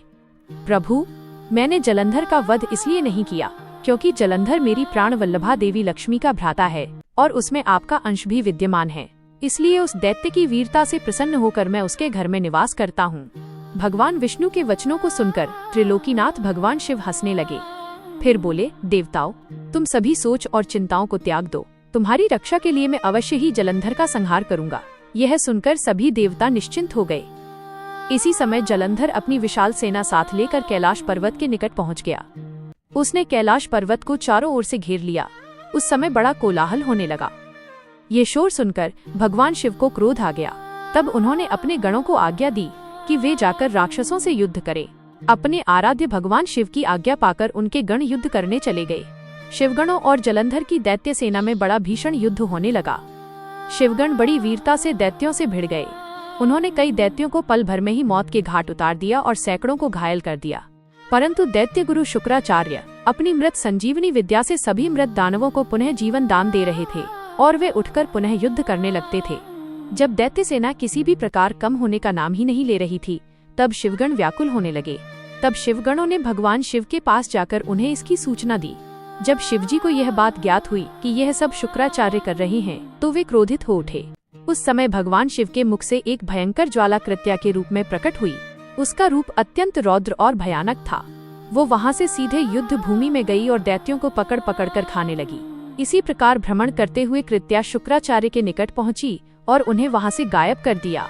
जब अपने परम सहायक गुरु शुक्राचार्य उन्हें वहां न दिखाई दिए तथा हजारों वीर मारे गए या घायल हो गए, तब दैत्य सेना का मनोबल टूटने लगा। दैत्य सेना युद्ध भूमि छोड़कर भागने लगी। जलंधर के कालनेमी, शुंभ निशुंभ आदि वीर दैत्य फिर भी पूरी ताकत से युद्ध करते रहे। इधर भगवान शिव की सेना का प्रतिनिधित्व करने वाले स्वामी कार्तिकेय और गणेश जी भी पूरे मनोयोग से दैत्य सेना को पछाड़ने के लिए युद्ध कर रहे थे। 21वां अध्याय, द्वंद्व युद्ध।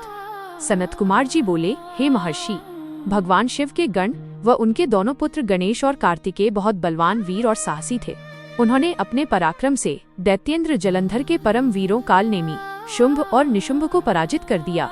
असुर सेना डरकर इधर उधर छिप गई। सब दैत्य अपने प्राणों की रक्षा हेतु भागने लगे। ये देखकर असुर राज जलंधर अपने रथ पर बैठकर युद्ध भूमि में आगे की ओर बढ़ने लगा और बड़ी भयानक गर्जना करने लगा। उसकी ललकार सुनकर त्रिलोकीनाथ भगवान शिव के गण भी बढ़ चढ़कर युद्ध करने लगे। असुर सेना और देवताओं की सेनाओं के रथों, हाथी, घोड़े, शंख तथा भेरी से युद्ध भूमि गुंजायमान हो रही थी। दैत्यराज जलंधर ने तब ऐसा एक बाण छोड़ा जिससे चारों ओर कोहरा फैल गया। धरती से आकाश तक सिर्फ एक धुंध ही दिखाई दे रही थी। फिर उसने नंदीश्वर, गणेश, वीरभद्र को एक साथ कई बाण मारकर घायल कर दिया। ये देखकर स्वामी कार्तिकेय को बहुत क्रोध आ गया और उन्होंने असुरराज जलंधर पर अपनी शक्ति चला दी। कार्तिकेय की चलाई गई शक्ति के फलस्वरूप जलंधर धरती पर गिर पड़ा, परंतु गिरते ही वो उठकर खड़ा हो गया और पूरी शक्ति के साथ पुनः युद्ध करने लगा। उसने सबसे पहला प्रहार कार्तिकेय पर ही किया। जलंधर ने अपनी गदा उठा ली और पूरे बल के साथ कार्तिकेय को मारी, जिससे कार्तिकेय अपनी चेतना खो बैठे और बेहोश होकर धरती पर गिर पड़े। यह दृश्य देखकर गणेश और नंदी भी चिंतित हो उठे। तब जलंधर ने उन पर भी गदा से प्रहार किया। गदा के प्रहार से वे दोनों भी मूर्छित होकर पृथ्वी पर गिर गए। तब वीरभद्र जलंधर से युद्ध करने के लिए आगे आए। जलंधर ने उन पर भी अपनी गदा से प्रहार किया, जिससे वीरभद्र का सिर फट गया और रक्त बहने लगा। यह देखकर सभी 22वां अध्याय शिव जलंधर युद्ध।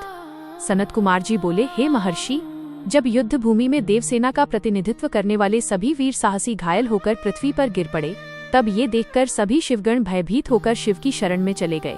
जब भगवान शिव को युद्ध स्थल का सब समाचार मिल गया, तब वे स्वयं दैत्यराज जलंधर को सबक सिखाने के लिए युद्ध स्थल की ओर चल पड़े।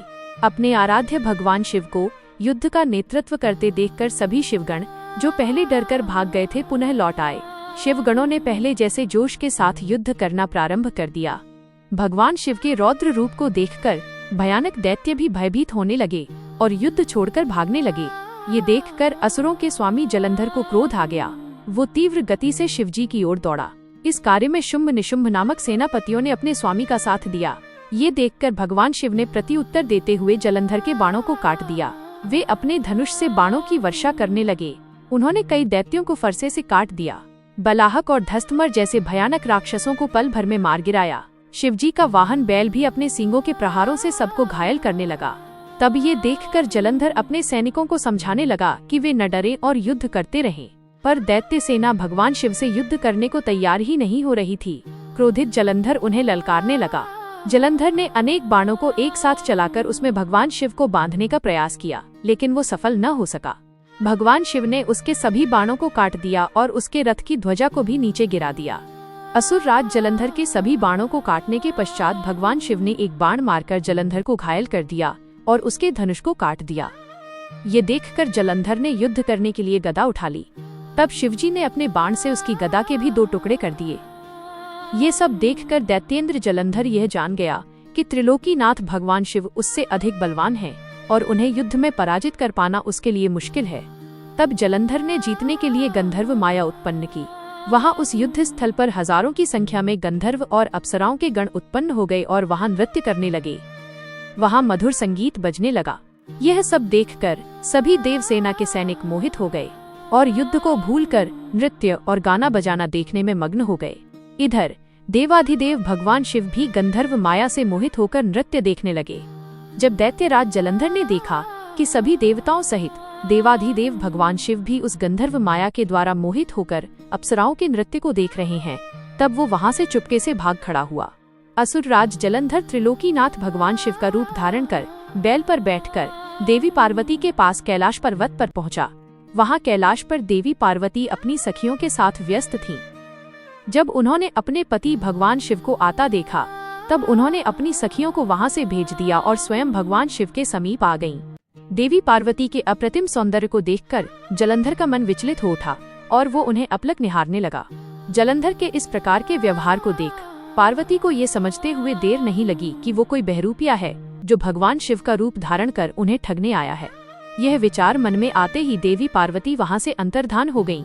तब वे एक अन्य स्थान पर पहुंची और उन्होंने भगवान श्री हरि विष्णु का स्मरण करके उन्हें वहां बुलाया। विष्णु जी ने वहां पहुंचकर देवी को नमस्कार किया और उनसे प्रश्न किया कि क्या आप जलंधर के इस कार्य को जानते हैं। देवी पार्वती के इस प्रश्न को सुनकर श्री विष्णु ने हाथ जोड़ लिए और बोले, हे माता, आपकी क्या आज्ञा है। मैं उस दुष्ट को किस प्रकार का दंड दूं? तब देवी ने कहा कि आप जो उचित समझे वो करें। तब श्री विष्णु जलंधर को छलने के लिए उसके नगर की ओर चल दिए।